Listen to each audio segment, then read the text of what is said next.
The avoidant just received a message from you, and their brain is short-circuiting. The message wasn't what they expected. It wasn't desperate or emotional or demanding. It wasn't cold or punishing or designed to make them feel guilty. It was something they've never experienced from someone they pushed away. Soft contact, warm but boundaried, friendly but not available, acknowledging the connection without pursuing it. The message communicated clearly that you have a full life, that you're doing well, that you remember them fondly but don't need them. And this combination of warmth without need, acknowledgement without pursuit, is creating something in the avoidant they rarely experience: genuine desire.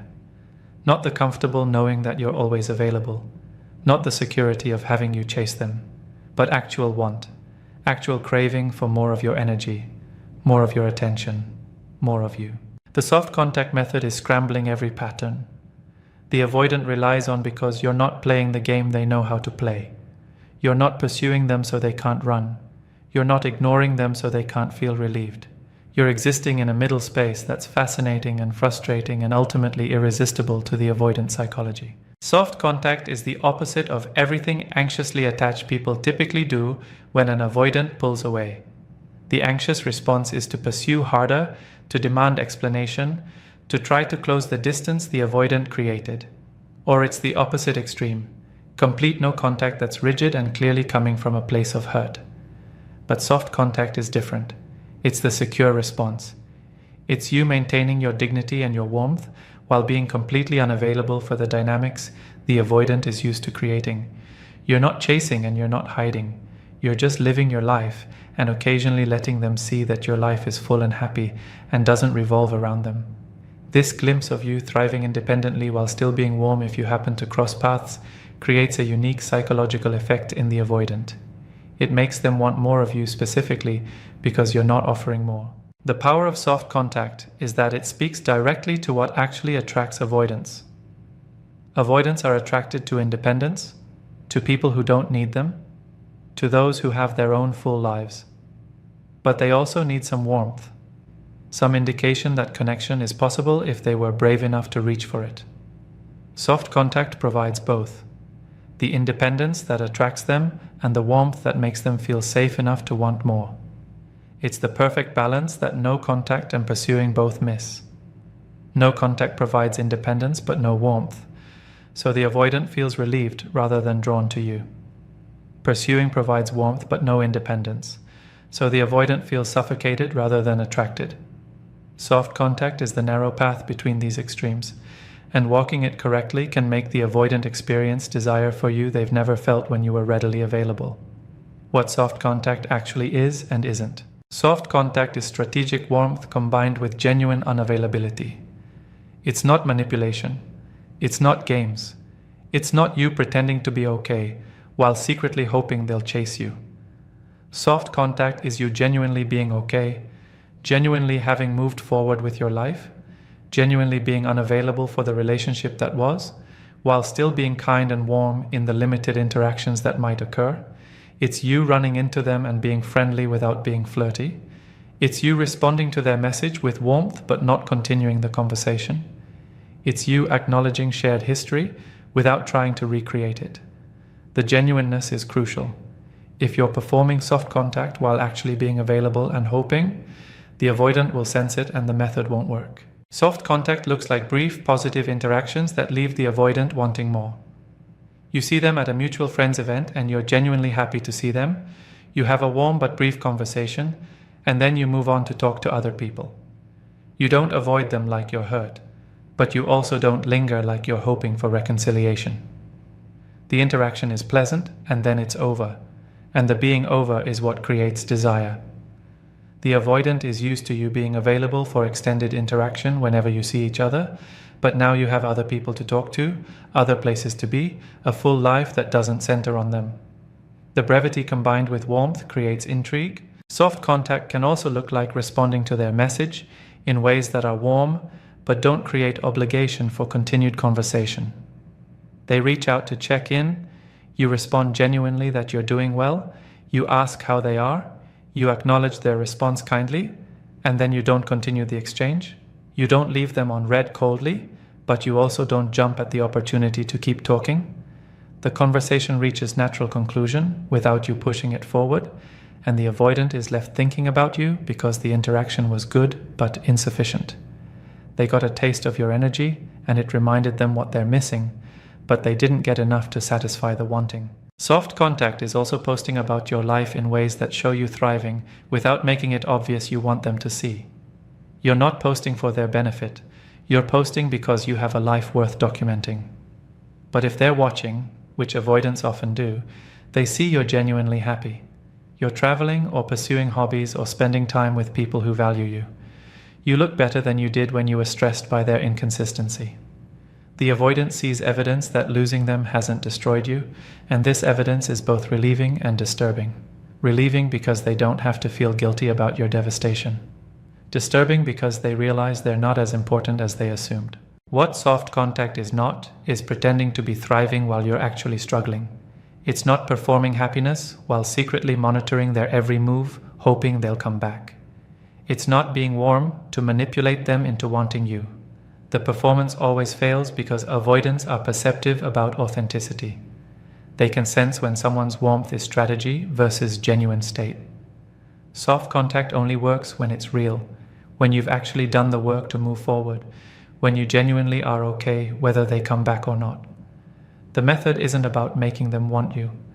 It's about you being genuinely fine, and that genuine fineness happening to be exactly what makes them want you. Why soft contact works on avoidant psychology. Soft contact works because it removes the pressure that typically makes avoidants run while creating the scarcity that makes them pursue. When you were available and pursuing them, they had pressure and abundance. Pressure from your needs and expectations. Abundance because they knew you were always there. This combination made them want to create distance. But soft contact inverts this completely. Now they have no pressure because you're not asking anything of them, and they have scarcity because you're not readily available. No pressure plus scarcity equals the perfect conditions for avoidant desire to surface. The avoidant is used to being pursued. Their entire relational strategy is built on other people doing the work of maintaining connection while they maintain comfortable distance. But you're not pursuing anymore. You're not closing the gaps they create. You're not reaching out consistently. You're not doing the emotional labor. And the absence of your pursuit is creating a void the avoidant is noticing. They're realizing they took your effort for granted. They're recognizing that your pursuit was what kept the connection alive. They're confronting that without your energy directed toward them, the relationship is actually dead.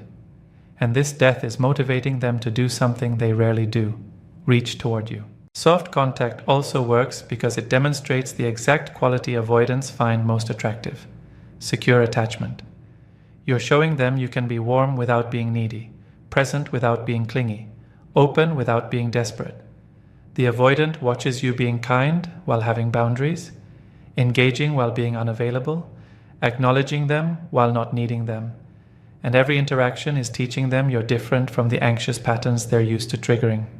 Secure attachment is magnetic to avoidance because it promises connection without the engulfment they fear. Soft contact is you demonstrating secure attachment in action. The method works because it creates mystery where there was certainty. The avoidant was certain about how you felt about them, certain you'd always be available, certain they could return whenever they wanted and you'd be receptive. But soft contact introduces uncertainty. The avoidant isn't sure if you're still interested. They don't know if you've moved on. They can't tell if the door is open or closed. This uncertainty activates their pursuit mechanism because avoidants are often attracted to what's uncertain or slightly unavailable. When you were certain and available, they were uninterested. Now that you're uncertain and unavailable, they're intrigued. Soft contact works on avoidant psychology because it makes them experience what they typically make others experience, wanting someone who isn't fully available. The role reversal is powerful. The avoidant is used to being the wanted one, the one with power through their withholding. But now you're the one who's somewhat withholding, not through games but through genuine busy life and boundaries. The avoidant is experiencing what it's like to want more access to someone who has other priorities. And this experience of wanting what they can't easily have is creating desire they never felt when you were readily available. The specific ways to implement soft contact. Implementing soft contact successfully requires genuine internal work first. You can't fake the secure attachment that soft contact demonstrates. You have to actually do the work of healing from the relationship, of building a full life independent of them, of processing your feelings so you're genuinely okay whether they come back or not. This internal foundation is what makes the external soft contact authentic. Without doing this internal work, you'll be performing soft contact while energetically still being attached, and the avoidant will sense the performance and won't be affected by it. The first rule of soft contact is you don't initiate unless you have genuine reason. You're not reaching out to check in or to remind them you exist. You're living your life, and if something genuinely prompts contact, like needing to coordinate about shared belongings or having news they'd legitimately want to know, then you reach out. But the reaching out is friendly, brief, and specific to the actual reason. You're not using logistical contact as excuse to try to have emotional conversation. You handle the business and you move on. This restraint in initiation creates scarcity, while the warmth when you do interact creates safety. When the avoidant reaches out to you, soft contact means you respond, but you don't jump. If they text, you respond when it's convenient for you, not immediately. If they want to talk, you're warm, but you don't have unlimited time. You engage genuinely, but you have other things going on. Your responses are kind, but they're not long.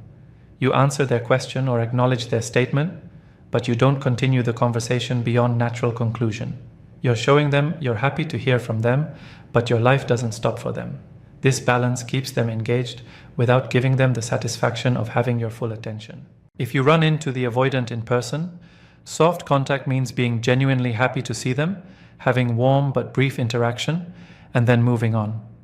You don't avoid them or act hurt. You don't linger hoping for extended conversation. You acknowledge them kindly. You chat briefly about surface-level topics. You're genuinely interested in their response. And then you have somewhere else to be. Maybe you're meeting other friends. Maybe you see someone else you want to talk to. Maybe you just prefer to move on. The interaction is pleasant and incomplete, leaving them wishing it had lasted longer. Soft contact on social media means you're living your life publicly without making it obvious you want them to see. You're not posting things designed to make them jealous. You're not hiding your life from them either. You're just documenting your actual life, which happens to be full and happy. If they're watching, they see you're thriving. If they interact by liking or commenting, you respond warmly but briefly, treating them like you'd treat any acquaintance. You're not cold, but you're not giving special treatment. The public evidence of your thriving combined with your casual friendliness, if they engage, creates cognitive dissonance for the avoidant. What happens in the avoidant's mind during soft contact? When you implement soft contact correctly, specific things happen in the avoidant's psychology that don't happen with pursuing or no contact. The first is confusion. The avoidant is confused about where they stand with you. They're used to people being clearly available or clearly done. But you're neither. You're warm but busy, friendly but unavailable, open but not pursuing. This confusion is actually engaging for the avoidant. They think about you more because they're trying to figure out what your warmth means, whether you're still interested, if the door is actually open or just appears open. The confusion leads to the avoidant monitoring you more closely. They're paying attention to your social media. They're asking mutual friends about you. They're analyzing your responses to their messages for clues about your feelings. The avoidant is engaging in the same behavior they used to trigger in you, and the obsessive monitoring is evidence they're becoming attached in ways they weren't when you were pursuing them. They're pursuing information about you because you're not freely offering that information anymore, and the pursuit of information often precedes pursuit of actual reconnection. Soft contact also triggers comparison in the avoidant's mind. They're comparing how you are now to how you were when you were together. You seem happier, lighter, more yourself. They're comparing themselves to you and recognizing you're thriving while they're stuck. They're comparing you to new people they're meeting or dating and finding everyone lacking in the specific ways you excelled. The comparison is creating regret about losing you and curiosity about whether they could have you again, whether you'd be open to trying again, whether they missed their chance permanently. The avoidant is experiencing something unfamiliar. They want more of you, more of your time, more of your attention, more of your energy. They want extended conversation when you only give them brief interaction. They want you to reach out when you're not reaching out. They want access to your life when you're living that life independently of them. The wanting is uncomfortable for the avoidant because wanting means needing means vulnerability. But the wanting is also undeniable.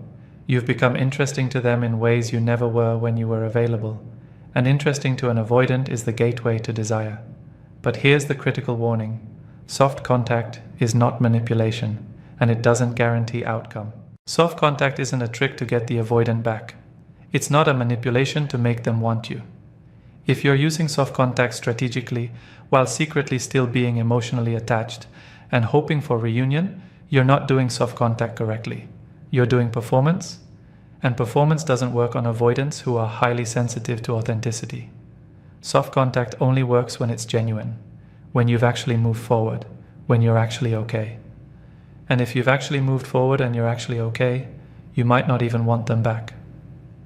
The method's effectiveness relies on you not being invested in the outcome. Soft contact also doesn't guarantee the avoidant will do the work required to be capable of real relationship.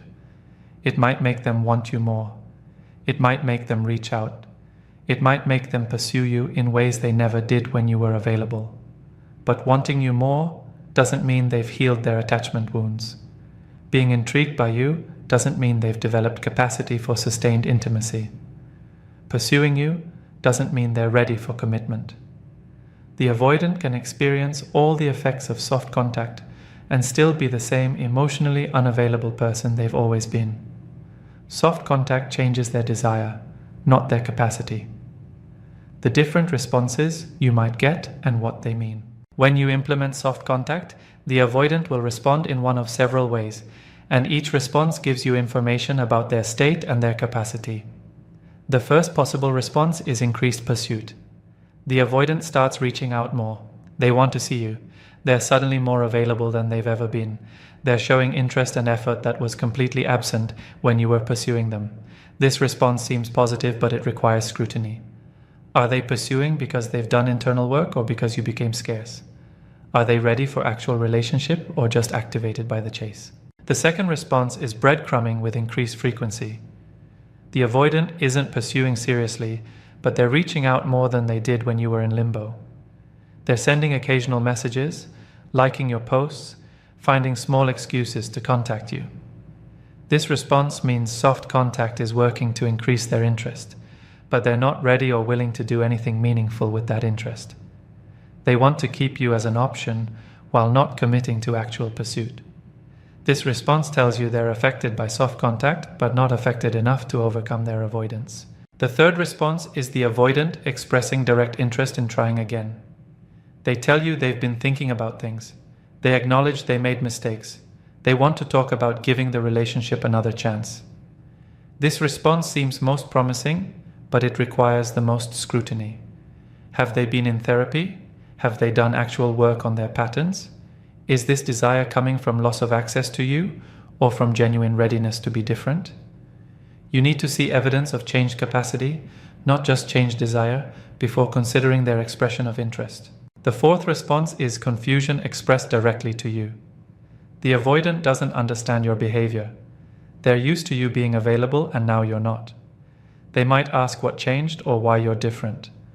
This response is the avoidant trying to get information that would help them understand where they stand.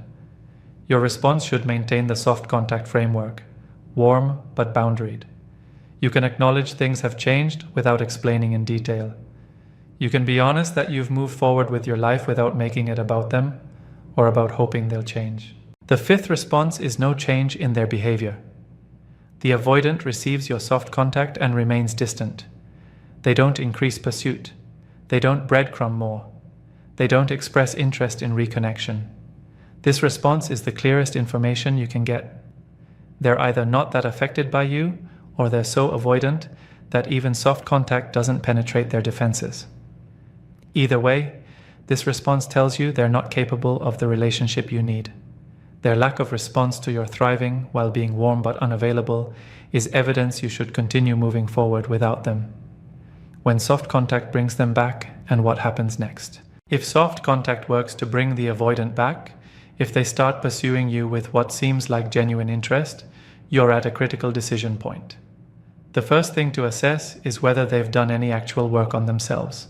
Have they been in therapy consistently? Have they read about attachment and are they applying that knowledge? Can they articulate what was wrong before and what would be different now? If they haven't done work, if they just want you back because you became unavailable, getting back together will likely result in the same patterns emerging once they feel secure, they have you again. If the avoidant has done work, if there's evidence of genuine growth, you still need to proceed carefully. Growth is not the same as healed. The avoidant might have more awareness and slightly more capacity, but they likely still have significant limitations. You need to be clear about what you need from a relationship and watch whether they can actually meet those needs consistently over time. Don't accept promises of future behavior. Evaluate present capacity. Can they show up now? Can they be vulnerable now? Can they handle intimacy now? Present behavior predicts future behavior more accurately than intentions or promises. When the avoidant comes back, you also need to examine your own patterns. What made you willing to accept their original treatment? What wounds in you were activated by their avoidance? Have you done your own work to understand your attachment patterns and heal them? If you haven't, you might be repeating familiar dynamics rather than choosing healthy relationship. The avoidant coming back because of soft contact doesn't mean the relationship will be healthy. It just means they want access to you again. Whether you grant that access should depend on evidence of changed capacity in both of you. If you do decide to try again with an avoidant who's come back, establish clear boundaries from the beginning. What behavior is acceptable and what will result in you leaving permanently? What communication do you need and what happens if that communication isn't maintained? What pace of intimacy are you comfortable with and what's your limit for how long you'll move at their slow pace? The boundaries aren't ultimatums designed to control them. They're clarity about what you need and what you'll accept. If they can't meet those needs, you walk away without guilt because you were clear about requirements from the start. The real purpose of soft contact isn't getting them back. The real purpose of soft contact, if you're doing it correctly, isn't to get the avoidant back. It's to maintain your dignity while you heal, to practice secure attachment in action, to demonstrate to yourself that you can be warm without being desperate and unavailable without being bitter. Soft contact is for you more than it's for them. It's you refusing to make their rejection mean something about your worth. It's you choosing to be kind anyway, while protecting yourself through unavailability. It's you living your life fully regardless of whether they're in it. Soft contact that's genuine is evidence you've healed enough that their presence or absence doesn't determine your emotional state. You can be warm when you encounter them because you're not carrying resentment. You can be unavailable because you genuinely have a full life, not because you're trying to punish them. You can respond kindly to their messages because their reaching out doesn't mean more to you than it objectively should. This level of healing is the goal, not getting them back. Getting them back might be a side effect, but it shouldn't be the objective. The real power of soft contact is that it positions you to make clear-headed decisions about the avoidant if they do come back. When you were anxiously pursuing them, if they'd shown interest, you would have jumped at the opportunity regardless of whether they'd changed. But after implementing genuine soft contact, after building a full life and healing enough to be okay without them, if they come back, you can evaluate clearly whether they're actually capable of the relationship you need. You're not desperate for their return. You're discerning about whether their return is something that would actually enhance your already full life. Soft contact, done genuinely, also protects you from wasting more time on someone who's not capable of meeting your needs. If the avoidant doesn't respond to soft contact, if you're thriving while being warm but unavailable doesn't intrigue them, you have clear information that they're not the right person for you. You can move forward knowing you were your best self and they still weren't interested, which means the issue is compatibility or their capacity, not your worth. This clarity allows you to fully release them instead of always wondering if you'd done something differently, whether the outcome would have changed. The bottom line: soft contact from secure place is magnetic, but it requires not needing it to work. Soft contact can make an avoidant beg for more of you if it's done correctly, if you're genuinely secure, if you truly have moved forward with your life. The warmth without need, the friendliness without pursuit, the acknowledgement without availability creates a perfect storm of intrigue for avoidant psychology. But the method only works if you don't need it to work. If you're genuinely okay with either outcome, if you're doing it from secure attachment rather than anxious strategy. The avoidant can sense the difference between genuine security and performance, and only genuine security is attractive to them. Use soft contact as a way to practice being your best self regardless of their response. Be warm, because that's who you are, not because you're trying to make them want you. Be unavailable because you actually have a full life, not because you're playing hard to get. Respond kindly because you've healed enough to not carry bitterness, not because you're hoping kindness will win them back. When soft contact comes from this genuine place, it might bring the avoidant back. But more importantly, it ensures you're living well regardless of whether they return. And living well is the actual goal. The avoidant begging for more of you is just potential side effect of you finally giving yourself what you always deserved. Your own full attention, your own priority, your own life that's so fulfilling. Their presence or absence becomes increasingly irrelevant.